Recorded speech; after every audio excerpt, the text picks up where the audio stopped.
में बहुविकल्पीय प्रश्नों का अभ्यास कराएंगे।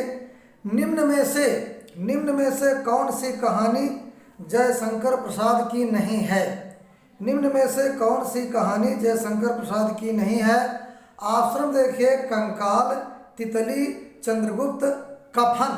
तो यहाँ पर बच्चों कौन सी ऐसी कहानी है जो जयशंकर प्रसाद की नहीं है?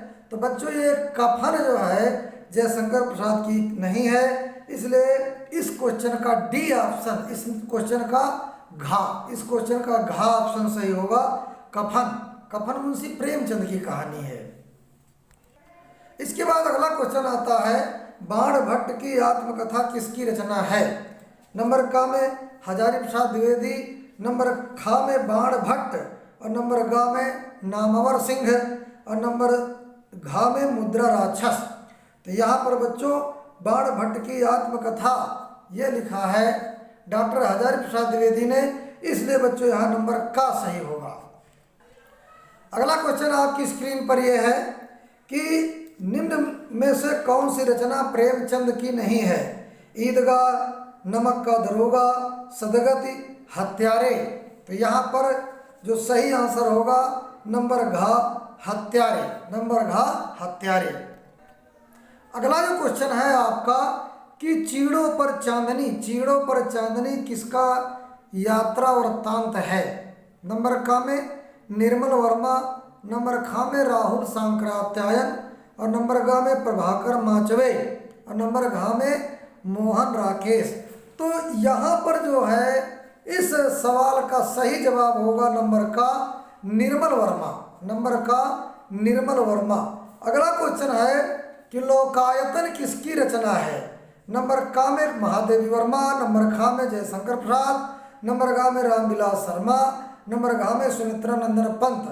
हमारे हिसाब से ये आप लोगों को आता होगा। तो लोकायतन में नंबर घ ऑप्शन सही होगा, सुमित्रा नंदन पंत, नंबर घ सुमित्रा नंदन पंत। यहाँ पर इसमें निशान लगा देना। इसके बाद अगला क्वेश्चन है कि देवसेना किस नाट्यकृत की स्त्री पात्र है? यहाँ पर देवसेना किस नाट्यकृत की स्त्री पात्र? ऑप्शन आपकी स्क्रीन पर ये है, आषाढ़ का एक दिन, लहरों के राजहंस और नंबर ग चंद्रगुप्त, नंबर घ स्कंदगुप्त। इसका स्कंदगुप्त जयशंकर प्रसाद ने लिखा है और यही स्कंदगुप्त जो है नाटक है और इस नाटक का एक पात्र है देवसेना। तो इसलिए नंबर घ ऑप्शन सही होगा। इसके बाद अगला क्वेश्चन आता है कि तुलसीदास की रचना नहीं है। इसमें देखिए, रामचरितमानस, कवितावली, विनय पत्रिका, साहित्य लहरी। तो आप लोगों को मालूम होगा, बहुत पढ़ाया। तो यहाँ पर साहित्य लहरी, नंबर घ ऑप्शन सही होगा। अगला क्वेश्चन है, खंजर नयन किसका उपन्यास है? नंबर क अमृतलाल नागर, नंबर ख रांगेय राघव, नंबर ग गे और नंबर घ भीष्म साहनी। तो यहाँ पर बच्चों आपका सही आंसर होगा नंबर का ऑप्शन सही होगा। खंजर नयन किसका उपन्यास है? अमृतलाल नागर। इसके बाद अगला क्वेश्चन है, युगवाणी किस प्रसिद्ध कवि का काव्य संग्रह है? ये भी ध्यान रखना, काव्य संग्रह। ऑप्शन देखिए, जयशंकर प्रसाद, सुमित्रा नंदन पंत और अज्ञेय मुक्तिबोध। तो ये तो आपको मालूम होगा, लेकिन ये भी ध्यान रखना कि ये जो युगवाणी है ये सुमित्रा नंदन पंत का काव्य संग्रह, इसलिए नंबर ख ऑप्शन सही होगा। ब्रह्म राक्षस किस कवि की लंबी कविता है? ब्रह्म राक्षस किस कवि की लंबी कविता है? मुक्तिबोध, नागार्जुन, अज्ञेय, निराला। तो यहाँ पर बच्चों सही ऑप्शन इसका होगा मुक्तिबोध। इसका जो है नंबर का ऑप्शन सही होगा, मुक्तिबोध। इसके बाद अगला क्वेश्चन है, कई बार पेपर में आया है ये, आप ध्यान से देखना। कुकुरमुत्ता किस कवि की कविता है? ऑप्शन स्क्रीन पर ये है, निराला, अज्ञेय, पंत, नागार्जुन। तो यहाँ है सूर्यकांत त्रिपाठी निराला का पूरा नाम है सूर्यकांत त्रिपाठी निराला।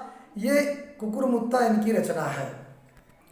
इसके बाद अगला क्वेश्चन है, कोणार्क और पहला राजा किसकी प्रसिद्ध कृति है? कोणार्क और पहला राजा। ऑप्शन देखिए, अमृतलाल नागर, जगदीश चंद्र माथुर, मोहन राकेश, हबीब तनवीर। तो यहाँ पर नंबर बा आएगा, जगदीश चंद्र माथुर। ये वीडियो सभी कक्षाओं के लिए है और उप निरीक्षक एसआई, यूपीपी, बैंकिंग, रेलवे, है ना, और अन्य जो प्रतियोगी परीक्षाएं होती हैं उनमें इसी तरह के क्वेश्चन पूछे जाते हैं। लेकिन इस समय बोर्ड पेपर का माहौल है तो वो बच्चे भी तैयारी करें। हाई स्कूल, इंटर दोनों के लिए ये रचनाएं पूछी जाती हैं, इसलिए इसको ध्यान से देखो। धन्यवाद।